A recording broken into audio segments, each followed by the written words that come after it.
বাবার যে আপনার জায়গাটা এটা কাউকে পূরণ করা সম্ভব না। এবং একজন সন্তান হিসাবে আমার সঙ্গে আমার বাবার যে সম্পর্ক সেটি আমাদের খুব ভালো আন্ডারস্ট্যান্ডিং ছিল, খুব ভালো বন্ডিং বাবার সঙ্গে।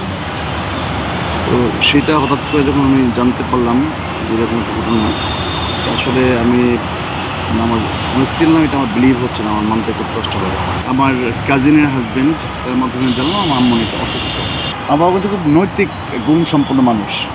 উনি আমাকে স্ট্রেট বললেন যে দেখো, তুমি যদি রাজনীতি করো তাহলে একটা হিসাব, যদি বিজনেস করো আর একটা হিসাব। বিজনেস করলে তোমাকে পলিটিক্স লিভ করতে হবে, তুমি যে পলিটিক্সটা করো আমি এটাকে সমর্থন করি না। আমার সঙ্গে আমার যে আদর্শ, আমার এই আদর্শিক আমাদের সঙ্গে একটি দূরত্ব রয়েছে। সো আমি তোমাকে তোমার লাইফ লিড করবার জন্য কোনো এক্সপেন্স বেয়ার করতে পারবো না, রেগুলার এক্সপেন্স যেটা মান্থলি, এটা আমি বেয়ার করতে পারবো না যদি তুমি রাজনীতি করো। আর আমাদের, আপনি জানেন, আমাদের ছাত্রদলের নেতা হতে গেলে আপনি কোনো জব করতে পারবেন না, বিজনেসে করতে পারবেন না, জানেন এটা। জামাত ইসলামের সাম্প্রতিক সময়ে যতগুলো বক্তব্য দেখবেন, এই যে ন্যারেটিভ তৈরি করা বক্তব্যের মধ্যে চাঁদাবাজ বলছে, এরপরে হচ্ছে আপনি তাদের পরিবারের সন্তান হয়ে বাইরে গেলে আপনাকে কাফের ফতোয়া দিয়ে দিচ্ছে, আপনাকে নূহ হাসানের ছেলে কেনানের সঙ্গে তুলনা করছে, চরিত্রহীন বলছে আপনাকে, এমন কোনো অশ্রাব্য গালিগালাজ নাই আপনাকে করছে না, বট আইডি খুলে আক্রমণ করছে। ভাই, এর থেকেই বিএনপি কোটি কোটি কোটি গুণ ভালো। বিএনপি যা বলে প্রকাশ্যে বলে। বিএনপি চোরকে চোর বলতে পারে, জামাত কখনো চোরকে চোর বলে না। সঙ্গত কারণে বিএনপির সঙ্গে জামাতের মোটা দাগে স্পষ্ট পার্থক্য আছে। আপনার বাবা কিছুদিন আগে ফেসবুকে একটি পোস্ট দিয়ে আপনার সাথে সম্পর্ক ছিন্ন করার ঘোষণা দিয়েছেন। সেখান থেকে এই যখন আপনি এই ঘোষণাটা জানতে পেরেছেন, আপনার কাছে কেমন লেগেছিল বিষয়টা? নিঃসন্দেহে এটা যে কোনো সন্তানের জন্যই বেদনার বিষয়, কারণ বাবার তো তুলনা হয় না, বাবার সঙ্গে কারো কম্পেয়ার হয় না কোনো বিষয়ের সঙ্গে। বাবার যে আপনার জায়গাটা এটা কাউকে পূরণ করা সম্ভব না। এবং একজন সন্তান হিসাবে আমার সঙ্গে আমার বাবার যে সম্পর্ক সেটি আমাদের খুব ভালো আন্ডারস্ট্যান্ডিং ছিল, খুব ভালো বন্ডিং বাবার সঙ্গে। তো সেটা হঠাৎ করে যখন আমি জানতে পারলাম যেরকম একটা ঘটনা, আসলে আমি আমার স্টিল না, এটা আমার বিলিভ হচ্ছে না, আমার মানতে খুব কষ্ট হয়। আপনার বাবার এমন ঘোষণার পর আপনার পরিবারের অন্য সদস্যদের সাথে আপনার বর্তমান সম্পর্ক কেমন? আমরা 3 ভাই, সবাই ছাত্রদলের নেতা ছিল। আমার ইমিডিয়েট ছোটো ভাই প্রাইভেটের এজিএস ছিলেন ছাত্রদলের, আশরাফুল্লাহ খান। আমার পরের ছোটো ভাই আরিফুল্লাহ তেজগাঁও কলেজের সহসামরিক সম্পাদক ছিল ছাত্রদলের। আমার চাচা জেলা বিএনপির এখন মেম্বার সেক্রেটারি। আমার কাজিন ব্রাদার ভিপি স্বপন, সে ডেনমার্ক বিএনপির সভাপতি, গণিত কলেজের সাবেক ভিপি, সাবেক প্রেসিডেন্ট উপজেলার। তো আমার সারাউন্ডিংস একটা বড় অংশ বিএনপি রাজনীতির সঙ্গে সম্পৃক্ত। সবাই আসলে হতভম্ব এই বিষয়টাতে, সবাই খুব কষ্ট পেয়েছে। একই সঙ্গে আমার পরিবার একদম ইনার ফ্যামিলি, যে আমাকে বলা হয় আর কি, কোর ফ্যামিলি, সেখানে আমার ছোটো ভাই, আমার বোন, মা, আমার ওয়াইফ, সবাই আসলে এই বিষয়ে খুবই আপসেট। আমি আজকে আমার কাজিনের হাজব্যান্ড তার মাধ্যমে জানলাম আমার আম্মু অনেক অসুস্থ।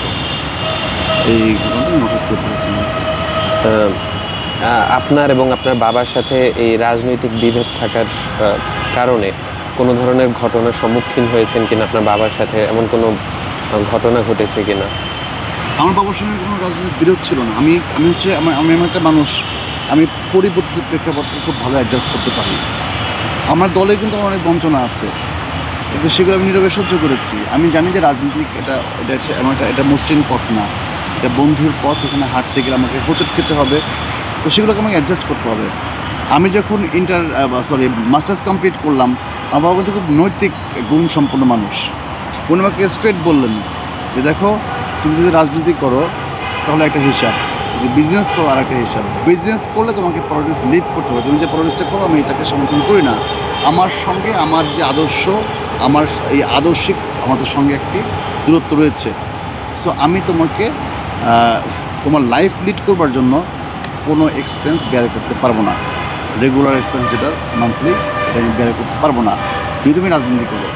আর আপনি জানেন, আমাদের ছাত্রদলের নেতা হতে গেলে আপনি কোনো জব করতে পারবেন না, বিজনেসে করতে পারবেন না, জানেন এটা। সঙ্গত কারণে ওই পরিবর্তিত প্রেক্ষাপটে আমাদের স্টুডেন্টশিপটা কন্টিনিউ করতে হয়েছে। আমি লতে ভর্তি হয়েছিলাম, আবার ওটাকে আমাকে কন্টিনিউ করতে হয়েছে। আমাকে এক্সপেন্সটা নিজে বেয়ার করতে হয়েছে, আমার যে ডেইলি লাইফ এক্সপেন্স এটাও বেয়ার করতে হয়েছে। আমি কিন্তু আমার বাবার এই যে মতামত কিংবা ওনার সিদ্ধান্ত আমি শ্রদ্ধা করেছি, এটা ফাইন। আমার বাবা তো আমাকে চাইলে আমার সঙ্গে আমাকে মারধর করতে পারবেন, বকাঝকা করতে পারতেন, আমার সঙ্গে মিসবিহেভ করবেন, আমাকে মিউচুয়াল আমাকে বলেছেন যে বাবা আমি এটা পারবো না, আমার আদর্শের সঙ্গে মানে এটা সংঘাতপূর্ণ বিষয়। সেই জায়গা থেকে আমি তখন আমি চিন্তা করেছি আমি যদি এটা নিয়ে আপনার রিয়্যাক্ট করি সম্পর্কে অবনতি হবে, বাবা তো দেবেন না আমাকে, সম্পর্কে অবনতি লাভটা কি আমার। তাই আমি বাবার সঙ্গে খুব ভালো সৌহার্দ্যপূর্ণ সম্পর্ক রেখেছি এবং আমাদের সঙ্গে রাজনীতি নিয়ে আমার বাবার সঙ্গে খুবই খোলামেলা আলোচনা হতো। আমি আমার পার্টির যে বিউটিগুলো সেগুলো বলতাম এবং আমার বাবা আমার পার্টির যে খারাপ লাগাগুলো সেগুলো বলতেন। আমার জামাত ইসলামের যে বিষয়গুলো আমার কাছে খারাপ লাগে আমি সেগুলো বলতাম, যেগুলো বিউটি আছে সেগুলো বলতাম।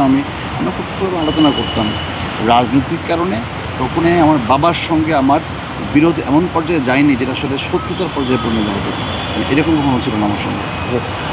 বর্তমান যেই রাজনৈতিক পরিস্থিতি, সেই পরিস্থিতিকে বিবেচনা করে আপনি কিভাবে জামাতকে, বিএনপিকে জামাতের থেকে এগিয়ে রাখবেন? আমি মানে খুব বোল্ডলি একটা কথা সবসময় বলি, বোল্ডলি, যে আমি এই বিএনপি জেনে শুনে বুঝে করি। আমি জানি যে অনেকে হয়তো আবেগে রাজনীতি করে। জিজ্ঞাসা করবেন কেন বিএনপি করেন, কেউ কেউ বললো যে ভাই জিয়া রহমানকে ভালো লাগে, জিয়া রহমানের ইডিওলজি ভালো লাগে। জিয়া রহমানের ইডিওলজি অনেকে ব্যাখ্যাও করতে পারেন এরকম আছে। জামাত ইসলাম কেন করেন, যেমন সবাই একটা কমন বললো আকিমউদ্দিন দিন প্রতিষ্ঠা করতে চাই। এটা আমি আমার দলকে বুঝে শুনে রাজনীতি করি এবং এই যে বোঝার যে প্রক্রিয়াটা, এটা বেসিকলি হচ্ছে আমি ইন্সপায়ার্ড বাই তারেক রহমান, আমার পার্টির অ্যাক্টিং চেয়ারম্যান। আমি মারাত্মক ইন্সপায়ার্ড ওনার দ্বারা। দেখেন আমার পার্টির অ্যাক্টিং চেয়ারম্যান আজ অবধি আমি ওনার মুখে একটা কটু কথা কখনো শুনিনি, কখনো না। কাউকে কটাক্ষ করেছেন আমি শুনিনি। হ্যাঁ, উনি বক্তব্য এসেছে, উনি পাল্টা বক্তব্য দিয়েছেন, কিন্তু কখনো উনি কোনো এমন পরিস্থিতি ক্রিয়েট করেননি, উনি কোনো বক্তব্য ক্রিয়েট করেননি যার বক্তব্যের পাল্টা বক্তব্য আসতে পারে, কখনো না। দেখেন আমাদের দেশের বেগম খালেদা জিয়া, সাবেক প্রধানমন্ত্রী, আমাদের পার্টির চেয়ারপারসন, আপনি একটা প্রমাণ দেখেন তো যে বেগম খালেদা জিয়া কখনো কোনোভাবে এমন কোনো শব্দের উচ্চারণ করেছে যেটা নিয়ে আপনি কন্ট্রোভার্সি করতে পারেন, আপনি ডিবেট করতে পারেন, আপনি তাকে দোষী সাব্যস্ত করতে পারবেন না। জামাত ইসলামের সাম্প্রতিক সময়ে যতগুলো বক্তব্য দেখবেন, এই যে ন্যারেটিভ তৈরি করা বক্তব্যের মধ্যে চাঁদাবাজ বলছে, এরপরে হচ্ছে আপনি তাদের পরিবারের সন্তান হয়ে বাইরে গেলে আপনাকে কাফের ফতোয়া দিয়ে দিচ্ছে, আপনাকে নূহ আসলামের ছেলে কেরানের সঙ্গে তুলনা করছে, চরিত্রহীন বলছে আপনাকে, এমন কোনো অশ্রাব্য গালিগালাজ নাই আপনাকে করছে না, বট আইডি খুলে আক্রমণ করছে। ভাই এর থেকেই বিএনপি কোটি কোটি কোটি গুণ ভালো। বিএনপি যা বলে প্রকাশ্যে বলে। বিএনপি খুবই স্পষ্ট চরিত্রের একটি রাজনৈতিক দল, বিএনপির কোনো হাইড অ্যান্ড সিক নাই। কিন্তু জামাত ইসলামের প্রত্যেকটা আপনি দেখেন সিদ্ধান্তগুলো যেগুলো তারা নেয় খুবই সাংঘর্ষিক, খুবই দ্বিচারী সিদ্ধান্ত। আপনি বিএনপির একটা সিদ্ধান্ত এরকম পাবেন না। সুতরাং রাজনৈতিক চিন্তা চেতনা এবং আদর্শগত জায়গা থেকে বিএনপি খুবই ট্রান্সপারেন্ট, খুবই। আমি হ্যাপি, এটা আমি এটা বলি, খুবই ট্রান্সপারেন্ট। আপনি বিএনপিকে খারাপ বলছেন, ওকে ফাইন, আমি খারাপ মেনে নিয়েই বিএনপি করছি। যে ভালো দাবি করছে তার ভালোর একটা নমুনা আমাকে দেখান, সে এই কারণে ভালো দেখাতে পারবেন না, কারণ ওই ভালো দেখাতে গেলে অনেক খারাপ কিছু তার এটার সঙ্গে জড়িত আছে। সুতরাং আমি বিএনপিকে জামাত থেকে আপনার রাজনৈতিক পলিসি বলেন, ট্রান্সপারেন্সি বলেন, আমরা যে বহিষ্কারগুলো করি সেই বহিষ্কারও আমরা স্পষ্ট উল্লেখ করে দিই যে হ্যাঁ এই কারণে তাকে বহিষ্কার করা হলো। জামাতের একটা বহিষ্কার আপনি রিজন পাবেন না। ধরেন কোনো কারণে কোনো মেইলি বিষয়ে কেউ মানে দোষী সাব্যস্ত হয়ে তাকে শাস্তি দেওয়া হয়েছে জামাত থেকে, তারা কখনো রিজনটা উল্লেখ করবে না। বিএনপি উল্লেখ করে দেয় হ্যাঁ তোমাকে এই কারণে করা হয়েছে। বিএনপি চোরকে চোর বলতে পারে, জামাত কখনো চোরকে চোর বলে না। সঙ্গত কারণে বিএনপির সঙ্গে জামাতের মোটা দাগে স্পষ্ট পার্থক্য আছে। আপনার বাবা একজন জামাত কর্মী এবং আপনার সাথে এই রাজনৈতিক দৌরাত্ম্যর কারণে এবং আপনি বিভিন্ন সময় হচ্ছে আপনার বাবার সমালোচনা এবং জামাতের সমালোচনা করে থাকেন বিভিন্ন বক্তব্যে, সেই কারণে কোনো ধরনের হুমকির সম্মুখীন হয়েছেন কিনা? আমি আপনাকে একটা বিষয় ক্লিয়ার করি, আমি আমার কোনো বক্তব্যে কখনো জামাত কিংবা বাবাকে আমি কখনো কটাক্ষ করিনি, কখনো না। তবে হ্যাঁ আমি অবশ্যই ফেসবুকে খুব অ্যাক্টিভ থাকি। আমি প্রত্যেকটা রাজনৈতিক দল, ইভেন আমার পার্টিতেও যখন কোনো অসঙ্গতি আমি দেখি বড় দাগে, আমি সেটার সমালোচনা করি, অবশ্যই আমি করি। কারণ আমি মনে করি একজন সচেতন রাজনৈতিক কর্মী হিসাবে এটা করা উচিত। জামাতে ইসলামীর যে বিষয়গুলো আমি লেখালেখি করি সেগুলো যদি আপনি একটা বলেন যেগুলো ইনটেনশনালি জামাতকে আপনার কর্নার করার জন্য লিখি, তাহলে আমাকে প্রমাণ দিতে হবে। আর আমি যেটা সমালোচনা করা উচিত একজন রাজনৈতিক কর্মী হিসাবে সেটা আমি করি। ফলে দেখা যায় কি, আমি একটু কোট করতে চাই। এরকম একটা বক্তব্য ছিল যে হচ্ছে আত্মীয়তার সম্পর্ক ছিন্নকারী কখনো বেহেশতে যাবে না। এই ধরনের একটা কথা বলে হচ্ছে আপনি জামাতের একটা কথা তুলে আনছিলেন এই বিষয়টাতে। না, ওটা আমি লিখি নাই, অন্যকে লিখেছিল। আমার যেটা ছিল আর কি স্ট্যাটাস, আমার বক্তব্য খুব ট্রান্সপারেন্ট বক্তব্য। সেটি হলো যে একটা পলিটিক্যাল পার্টি তার সমালোচনা সে যদি না নিতে পারে, রাজনীতি করে কী দরকার? আমার সঙ্গে থাকলেই, আমার মতাদর্শে চললেই আমি সবাই ভালো, আর এটা বাড়িয়ে গেলে সবাই খারাপ। এই যে ন্যারো চিন্তা নিয়ে তো জনমানুষের রাজনীতি করা যায় না। আমি যখন ফেসবুকে লিখি, আপনি বিশ্বাস করবেন না, আমার কাছে অ্যাটলিস্ট 40টা শব্দ লেখা আছে যেগুলো সোশ্যাল মিডিয়ায় উচ্চারণযোগ্য না। আমি একজন মুসলমান, আমি আল্লাহকে বিশ্বাস করি। এটা সবচেয়ে বড় হচ্ছে আমার পরিচয়। আমি আল্লাহকে বিশ্বাস করি, আমি রসুলকে বিশ্বাস করি, আমি রসুলের কিতাবকে বিশ্বাস করি, আমি কিয়ামতকে বিশ্বাস করি। মানে একজন মুসলমান হওয়ার জন্য শর্তগুলো, সেগুলো আমি বিশ্বাস করি। একজন মুসলমান কখনোই আরেক মুসলমানকে কাফেরের সঙ্গে কম্পেয়ার করার কোনো অধিকার রাখে না।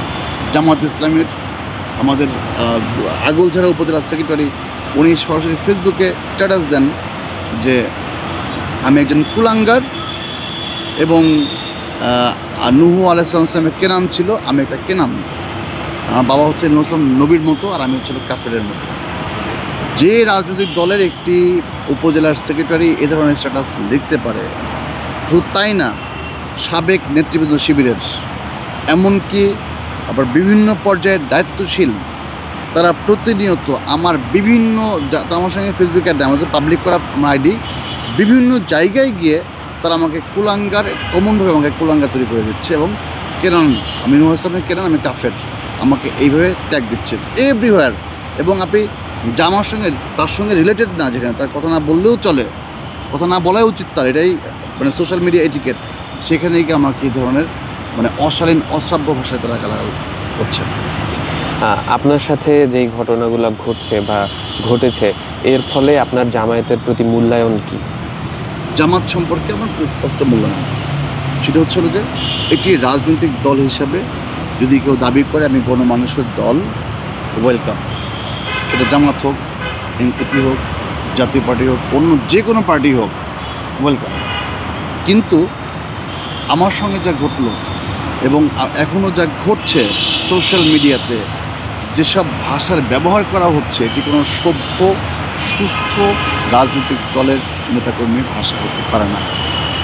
যে রাজনৈতিক দল তারা বলে যে আমরা একদম সবাইকে নিয়ে, সকল মত পথের মানুষকে নিয়ে আমরা রাজনীতি করব, সেই রাজনৈতিক দলের একজন নমিনির ছেলে ভিন্ন মত পোষণ করার কারণে তারা যদি সেই নমিনির ছেলেকে সম্পর্ক ছিন্ন করার জন্য চাপ দেয়, সেই জামাত ইসলাম রাষ্ট্র ক্ষমতায় এসে আপনার গোটা বাংলাদেশের মানুষকে ধারণ করবে, সকল মত পথকে ধারণ করবে, এটা কখনো বিশ্বাস করে না। এটা হতেই পারে না, এটা অসম্ভব বিষয়। একটি এত কনজারভেটিভ মেন্টালিটি নিয়ে শেখ হাসিনা যেমন সবাই ধারণ করা নেই। শেখ হাসিনার প্রথম শর্ত ছিল সবাইকে আওয়ামী লীগের হতে হবে, জামাত থেকে রাষ্ট্র ক্ষমতায় আসলে ধারণ করার প্রথম শর্তই দিবে সবাইকে জামাত হতে হবে। এটা কখনো বিএনপি করে না। বিএনপি সেটা ওপেন স্পেস রাখে যে ভাই তুমি তোমারটা বলো, সমস্যা নাই, তুমি তারটা বলো, তুমি তোমাকে বাংলাদেশি হও, দেশটাকে আগে স্বীকার করো, বাস, তাহলে তুমি আমার কাছে ওয়েলকাম। এটা বাইরে কোনো কন্ডিশন বিএনপির নাই। তো বাকি প্রত্যেকটি রাজনৈতিক দলের, বিএনপি, জামাত এবং আওয়ামী লীগের একটি কমন আপনার হচ্ছে আচরণ, সেটা হচ্ছে তারা খুবই মারাত্মক ধরনের কট্টরপন্থী। তারা কখনোই উদারপন্থী রাজনীতি কখনোই করে না, তারা করতে পারবেও না।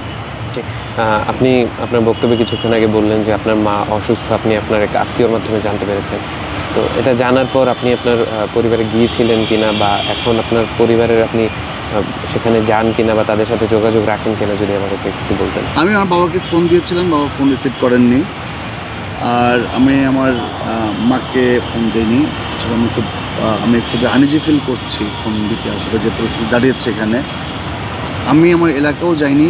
আমার একটু হলেও শঙ্কা কাজ করে, কারণ আমাকে যেসব ভাষায় গালাগাল এবং যেভাবে থ্রেট করা হচ্ছে, আমি সত্যিই মানে খুবই অবাক আর কি, যে আমি কিন্তু খুব নিরীহ টাইপের মানুষ। হ্যাঁ, আমি কথা বলি ঠিক আছে, এটা আমি লিখি ঠিক আছে, কিন্তু মানমুখী আচরণ আমার মধ্যে কখনো পাবেন না। আমি এই রাজনীতি আমি বিশ্বাস করি না। আমার দলও কখনো আমাকে এই ধরনের রাজনীতি শেখায়নি।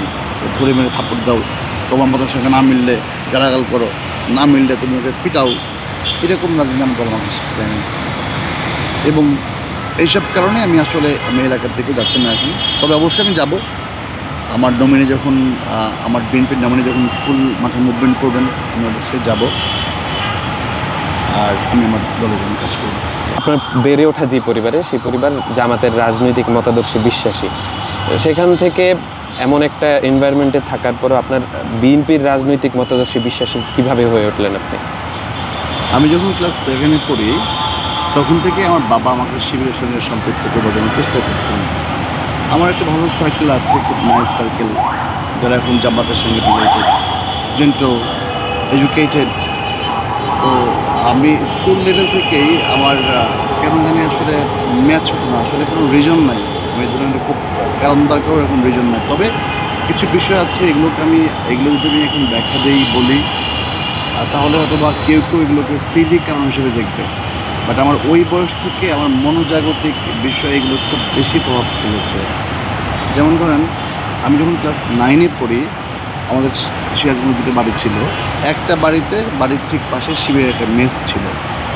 তো সেইখানে আমাদের বাড়িটা, শিবিরের মেসের নির্মাণ কাজ যখন চলে, তখন সিরাজগঞ্জ কলেজের শিবিরের সভাপতি সাইদ ভাই, আমাদের অনেক সিনিয়র, সাইদ ভাই আমাদের বাড়ি থেকে আমাদেরকে না বলে ইলেকট্রিক্যাল লাইনটা নিয়ে উনি ওয়েল্ডিংয়ের কাজ করায়। তো আমাদের এখানে ক্যাপাসিটি লো থাকার কারণে ওটা মানে মিসম্যানেজমেন্ট হয়, সমস্যা হয়, এবং পরে আপনার আমাদের তারগুলো পুড়ে যায়। এই ইস্যুতে আমি সাইদ ভাইকে জিজ্ঞাসা করলাম যে আপনি আমাদেরকে না বলে কেন নিলেন। উনি এটাকে ভালোভাবে নেননি। আমার বাবাকে ফোন দিয়ে উনি চার্জ করেন যে আপনার ছেলের সাহসটা কোত্থেকে পায়। একটা পর্যায়ে আমার বাবার সঙ্গেও সাইদ ভাইয়ের ধরুন আমাকে বাবা খুব শাসন করে, আমি এটা নিতে পারি না, যে আপনি কোনো অন্যায় কোনো কথা বলিনি, যে আপনি কারো বাসা থেকে কারেন্টের লাইন নেবেন, আপনি বলে নেবেন বিষয়টা। তো সেটি না করে বাবা আমাকে বকাঝকা করেন, অনেক মানে বেশ রকমের আমাকে অপমান করেন। এই কারণে আবার সাইদ ভাইয়ের সঙ্গে আমার বাবার এই কারণেই এক ধরনের মতো বিরোধ তৈরি হয়, এবং এটা এমন পর্যায়ে চলে যায় যে পরে শিবিরের জেলা সভাপতি আমার বাবাকে ফোন দিয়ে চার্জ করে যে আপনি কোন সাহসে আমার কলেজের প্রেসিডেন্টের সঙ্গে আপনি আচরণ করলেন, ঠিক সাহসটাকে উচ্চারণ করে, এবং তাকে বলে যে আপনি আমার সঙ্গে, শিবিরের জেলা সভাপতি বাবাকে চাপ দেয় যে আপনি আমার সঙ্গে এটা নিয়ে ডিসকাস করেন, এটাকে আপনি সলভ করতে হবে।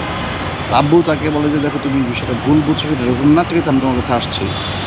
আমার বাবা ফজরের নামাজ পড়ে শিবিরের সাবেক যে জেলা সভাপতি তার কাছে যাওয়ার পরে আমার বাবাকে উনি 1.5 ঘন্টা দাঁড় করিয়ে রেখে ফুটবল খেলেছিলেন। উনি এখন প্রয়াত, আল্লাহ ওনাকে মাফ করুন, মতিন, আমি যদি ভুল না করি আব্দুল মতিন ওনার নাম, ক্যান্সারে মারা গিয়েছেন পরে। এই যে সাইদ সাহেব যিনি কলেজের প্রেসিডেন্ট ছিলেন, যাকে নিয়ে আমার সঙ্গে ইস্যুটা, সেই ভদ্রলোক ঠিক তার 3 থেকে 4 মাস পরে পরকীয়াজনিত কারণে ধরা পড়লেন, এবং তাকে সম্বন্ধে স্যাক করা হলো। স্টিল সঙ্গে নাই, দলের সঙ্গে নাই আর কি। তো একজন রাজনৈতিক নেতা, জামাত তো চর্চার বিষয়, জামাত তো কেউ চালিয়ে করতে পারে না। আমরা যেমন বিএনপি অথবা আওয়ামী লীগ চালিয়ে মানুষ করতে পারে, এখানে আওয়ামী লীগের জন্য আওয়ামী লীগের হইতে হয় যে বিএনপি এমন একটা প্ল্যাটফর্ম, একটা উদার প্ল্যাটফর্ম, যে আপনি চাইলেই শুধু খুব যেটা বিশ্বাস যে আমি বাংলাদেশকে বিশ্বাস করি, বাংলাদেশের জাতীয়তাবাদকে বিশ্বাস করি, বাংলাদেশকে ধারণ করি, এতটুকু বিশ্বাস করলে বিএনপির জন্য আপনার জায়গা উন্মুক্ত। কিন্তু জামাত কিংবা আওয়ামী লীগের জন্য তত সহজ উন্মুক্ত হয় না। এটা জামাত তো আরও কঠিন, চর্চার মাধ্যমে নেতৃত্ব পেতে হয়। সেখানে গোষ্ঠী পাথরের যাচাই করা যে নেতৃত্ব, তারা যদি পরকীয়ার সঙ্গে লিপ্ত হয় অথবা চাঁদাবাজির চিন্তার সঙ্গে লিপ্ত হয়, তাহলে আমরা কী আদর্শ, কেন আমি এই দলটা করবো, আমার প্রয়োজনটা কী? এটা একটা দাগ কেটেছে আমার মনে। আরেকটি হচ্ছিল, আমার বাবা তখন আমার মতো জানেন আপনারা, অনেক নাম করে ওয়াইজেন, উনি সকালে মাহফিল করে ইসলাম ব্যাংকে ঢুকেছেন, টাকা জমা দিন ব্যাংকে। জামাতের সহ শাখার সাবেক আমির আব্দুল সালাম, উনি আমার টিচার ছিলেন, সরাসরি স্কুলের টিচার ছিলেন আমার। সালাম স্যার উনি ব্যাংক থেকে লোন করবেন 50,000 টাকা। ব্যাংকের যে ম্যানেজার বাবাকে বলুন আপনারা একটু আসেন, একটা সাইন দেন। আমার বাবা কিন্তু বলছে কিসের সাইন? বুঝে সালাম ভাই একটা লোন নেবে। তো যেহেতু আমার বাবার ঊর্ধ্বতন দায়িত্বশীল হলো সালাম স্যার, আমার বাবা কিন্তু এই বিষয়ে আর কোনো ডাউট রাখেন নাই, উনি সরল বিষয়ের সাইনটা করে দিয়ে আসতেন। আসার পরে ইসলামী ব্যাংক থেকে উনি সালাম স্যার তো লাপাত্তা, ওনার জামাতের সঙ্গে ওনার সম্পর্ক শেষ, উনিও স্যাক্ট হলেন এবং উনি পালায় চলে আসলেন সিরাজগঞ্জ থেকে। আমরা সিরাজগঞ্জে ছিলাম ওই সময়, পালায় চলে আসলেন। এবং একটা সময় যখন লোনটা ডিউ হয়ে গেল, তখন ইসলামী ব্যাংক আমার বাবার নামে চিঠি ইস্যু করলো, যেটা সিস্টেম আর কি, চিঠি ইস্যু করলো। আমার বাবাকে হয়রানির শিকার হতে হয়েছে ব্যাপক পরিমাণে, এবং আমাদের বাসায় পুলিশ পাঠানো হয়েছে, আমাদের মালামাল ক্রোক করার আদেশ দেওয়া হয়েছে। পরবর্তীতে আমি যখন ছাত্রদলের ঢাকা ইউনিভার্সিটির নেতা, আমার বাবা আমাকে কিন্তু বিষয়গুলো আমার সঙ্গে শেয়ার করার নাই। আমি এলাকা মারফত জানার পরে দেন আমি ওই সময় আপনার লোকজন নিয়ে এই সালাম স্যারকে আমি জানলাম উনি সাভারে আছেন রেডিও কলোনিতে, আমি স্থানীয় বিএনপির সহায়তায় ওনাকে ধরে তারপরে সেই ব্যাংকের লোন শোধ করিয়েছি আমি ওনার মাধ্যমে। তো মাঝখানে তো হ্যাসেল হয়রানি সব আমার বাবাকে হতে হয়েছে। ইসলামী ব্যাংক তো জামাতেরই প্রতিষ্ঠান এক ধরনের, জামাতের অনেকটা ব্যাংক থেকে লোন করেন। আমার বাবার সঙ্গে তো ওনারা মিউচুয়াল করলে পারতেন, বলতে যে আমরা আমাদেরকে হেল্প করেন, একটু আমাদের কোঅপারেট করেন, সেটা না করে এই যে হয়রানিটুকু করেছে এটা না করলে আমার বাবা তো জামাতের নেতা, ওনাদের এটা এই বিষয়ে দেখতে পারতেন, বলতে পারেন যে হ্যাঁ ব্যাংকের সিস্টেম, ব্যাংকের নিয়ম। ব্যাংক তো অনেক বেশি, আমি নাম বলবো না, জামাতের এরকম নেতাও আছে ব্যাংক থেকে লোন নিয়েছে, তার গুদামে সুদা রাখা ছিল, সে গুদাম পুড়ে গিয়েছে, ব্যাংক লোন মাফ করেছে। সেখানে অনলি 50,000 টাকার জন্য আমার বাবার মতো এরকম একজন সামাজিকভাবে পরিচিত মানুষ, যিনি গ্যারান্টার হওয়ার অপরাধে তার মালামাল বাসায় পুলিশ পাঠানো এরকম হয়রানি ইসলামেন্ট করেছে। সেগুলো তো আওয়ামী লীগ ক্ষমতা ছিল না, বিএনপি ক্ষমতায়, জামাত বিএনপি ক্ষমতায় এই সময়। জি, আপনি আপনার রাজনৈতিক ক্যারিয়ারে কখনো ছাত্র শিবিরের রাজনীতির সঙ্গে যুক্ত ছিলেন কিনা? আমার বাবা স্পষ্টভাবে ফেসবুকে স্ট্যাটাস দিয়েছে, আমি বললে অনেকে অবিশ্বাস করতে পারে। আমার বাবা নিজে স্ট্যাটাস দিয়েছেন যে আমার ছেলেকে আমি শিবির করাতে অনেকবার চেষ্টা করেছি, বাধ্য করেছি, আমার ছেলে শিবির করেনি। আর আমি দ্ব্যর্থহীন কণ্ঠে বলতে চাই, আমি কখনোই শিবিরের সঙ্গে যুক্ত ছিলাম না, শিবিরে কখনো কর্মী ছিলাম, ওরা তো সব কিছু ডকুমেন্টেড শিবিরের। আমি যদি কখনো কর্মীও থেকে থাকি, তাহলে একটা ফর্ম বের করতে পারে যে হ্যাঁ আরাফাত বিল্লাহ খান আমাদের লিখিত আকারে কর্মী ছিল আর কি, সাংগঠনিক সিস্টেমে কর্মী হয়েছে, তবে তারা প্রমাণ দিলে আমি আমার সমাজ থেকে পদত্যাগ করব।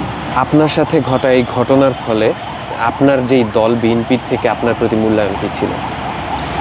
আমি আমার জীবনে আমি সময় একটা ক্যালকুলেশন করি, আমি কি পেয়েছি, আমি কি দিয়েছি কোনো হিসাব করি না, আমি কি পেয়েছি আমি হিসাব করি সবসময় না। আমার প্রাপ্তের ঝুলিটা অনেক বড় দল থেকে, অনেক বড়, মাশাআল্লাহ। আমি বিএনপিতে যা পেয়েছি আমার এই দল থেকে, সেটা সত্যি আমি কৃতজ্ঞ। আমার এই ঘটনার পরে আমার দলের অজস্র নেতাকে আমাকে ফোন দিয়েছেন, সান্ত্বনা দিয়েছেন, আমার পাশে থেকেছেন, এবং আমার মনে হয় লক্ষ লক্ষ পোস্ট হয়েছে আমার ফেভারে, যারা আমাকে সমর্থন করে ফেসবুকে পোস্ট দিয়েছেন। এটা আমার জন্য অনেক আমার গোটা দলটাকে আমি পেয়েছি আমার পাশে। এবং আমি আপনাকে আগেই বলেছি, আমার অ্যাক্টিং চেয়ারম্যান জনাব তারেক রহমান, উনি আমাকে মারাত্মক প্রভাবিত করেন সব জায়গায়। আমার পার্টির হাইকমান্ডের অনেকে আমার সঙ্গে কথা বলেছেন, আমার নমিনি আমার সঙ্গে কথা বলেছেন, বিএনপি যে নমিনি কথা বলেছেন। সব দিক থেকে আমি পার্টির খুব সাপোর্ট পেয়েছি, এবং আমার কাছে ভালো লেগেছে যে আমার যে জাতীয়তাবাদী পরিবার, এই পরিবারের প্রতি পরিবার আমাকে যে আস্থায় রেখেছে, এই কারণে আমার আস্থা এবং ভালোবাসা আরও বেশি বেড়েছে, আমার কমিটমেন্ট আরও বেশি বেড়েছে আমার দলের প্রতি। জনমনে একটা যে আগ্রহ দেখা যাচ্ছে যে আপনার বাবা যে আসন থেকে জামাতের হয়ে নির্বাচন করবেন, সেই আসনে কি আপনি প্রার্থী হওয়ার কোনো সম্ভাবনা আছে কি না, বা এ বিষয়ে যদি বা এবারের নির্বাচনে আপনার অংশগ্রহণ করার কোনো সম্ভাবনা আছে কিনা আপনি যদি প্রথম বিষয় হচ্ছে, আপনি খুব মজার একটি প্রশ্ন করেছেন। আমি প্রায় সময় দেখি যে আমাকে ফেসবুকে আমাকে কমেন্ট করা হয় যে এই ব্যাপারটা বাটপার, বাবার পরিচিতি কাজে লাগিয়ে তুই ভাইরাল হইলি, তোর এখন টার্গেট নমিনেশন। আমি আপনাকে খুব ক্লিয়ারলি বলি, আমার পার্টির অনেকেই জানেন নমিনেশন আমার কাছে খুব একটা সিলি, ছোটো বিষয় মনে হয় আমার কাছে। আমার কাছে মনে হয় যে পার্টির পলিসি মেকিংয়ের জায়গাটা বেশি গুরুত্বপূর্ণ। এখানে থাকলে এই যে বিএনপির যে অ্যাকোমোডেশন প্রায় 2.5 থেকে 3 কোটি মানুষ, 2.5 থেকে 3 কোটি মানুষের সঙ্গে সরাসরি কানেক্ট থাকা যায়। একটা পার্লামেন্টারি মেম্বার তার কনস্টিটিউয়েন্সি ধরুন 4 লাখ, 3 লাখ, 5 লাখ ভোটারের সঙ্গে কানেক্টেড, অথবা সব পিপুল হিসাব করে 7 লাখ 8 লাখের সঙ্গে কানেক্টেড। আমি পার্টির পলিসি মেকিংয়ে যেতে পারলে আমি তো প্রায় 3 থেকে 4 কোটি, এবং কোনো সময় গোটা বাংলাদেশের সকল মানুষের জন্য কাজ করার সুযোগ থাকে পলিসিবল জায়গায় গেলে। আমার ট্রাই করেছি ওইখানে যাওয়া, নমিনেশন, এই পরিচিতি, এগুলো কোনো আমাকে টানা না। আর আমি এমনিতেই আল্লাহর রহমতে সারা বাংলাদেশে আমি ছাত্রদলের প্রেসিডেন্ট ক্যান্ডিডেট ছিলাম, আমি এলিজিবল ক্যান্ডিডেট ছিলাম। আনফর্চুনেটলি মেরিট ইস্যুটা আনার কারণে আমি কোয়ালিফাই করতে পারিনি। আমাকে সারা বাংলাদেশের সবাই মোরালের ছেলে যারা বিএনপি রাজনীতি করে, ছাত্রদল যুবদল যারা করে, সবাই খুব ভালো করে চেনেন। তো বাবার ওই পরিচিতি, বাবার নাম উচ্চারণ করে আমার এটা করতে হবে, এরকম কোনো টেন্ডেন্সি আমাদের কাজ করে না। এবং নমিনেশন নিয়েও আমার সাথে কোনো হ্যারেক নেই। আমার মানে মূল ইন্টেনশনই হচ্ছে, তো আমার চাওয়াই হচ্ছে পার্টির পলিসি নিয়ে কাজ করা এবং ওই জন্য নিজেকে যোগ্য করে তৈরি করা।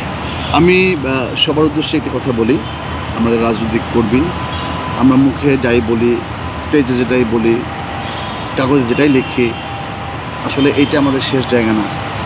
আমাদের শেষ জায়গা হচ্ছে গণমানুষ, জনমানুষ, তাদের সঙ্গে তাদের স্বার্থ সংরক্ষণ করা, তাদের স্বার্থে কাজ করা। সুতরাং আমি কি বলেছি কি না বলেছি এটিকে খুব বেশি গুরুত্ব না দিয়ে আমি যা করি, আমার দ্বারা সাধারণ মানুষ কোনো সময় ক্ষতিগ্রস্ত হয়েছে কি না, আমার দ্বারা আমার পার্টি ক্ষতিগ্রস্ত হলো কি না, কিংবা আমি কারোর কোনো রকম মানে ইনটেনশনালি ছোটো করছি কিনা, এই বিষয়গুলো আমার মনে হয় গুরুত্বপূর্ণ হওয়া উচিত। মানে আমি রাজনৈতিক কর্মী হিসাবে আমার যা দায়িত্ব সেটি সঠিকভাবে আমি পালন করতে পারছি কিনা, আলোচনার বিষয় এটি হওয়া উচিত। এবং দিন শেষে আমাদের প্রত্যেকটা রাজনৈতিক দলের যারা নেতৃবৃন্দ রয়েছে, আমরা একটা পলিটিক্যাল হারমোনি বিল্ড আপ না করলে এই বাংলাদেশ সামনে এগোতে পারবে না। আমরা যে উদ্দেশ্য লক্ষ্য নিয়ে শেখ হাসিনার পতন ঘটিয়েছি সেটি ছিল সাম্যের রাজনীতি করা। আমরা সেই সাম্যটাকে স্ট্যাবলিশ করে যদি বিএনপি যে উদ্দেশ্যে সামনে এগিয়ে যাচ্ছে এটা সবার জন্য, এবং দিন শেষে আমরা সবাই ভালো থাকতে চাই, একটি রেইনবো ন্যাশন আমরা করতে চাই, যে জাতিতে কোনো ভেদাভেদ থাকবে না, সবাই মিলে আমরা শুধু বাংলাদেশ গড়ব এবং বলবো সবার আগে বাংলাদেশ।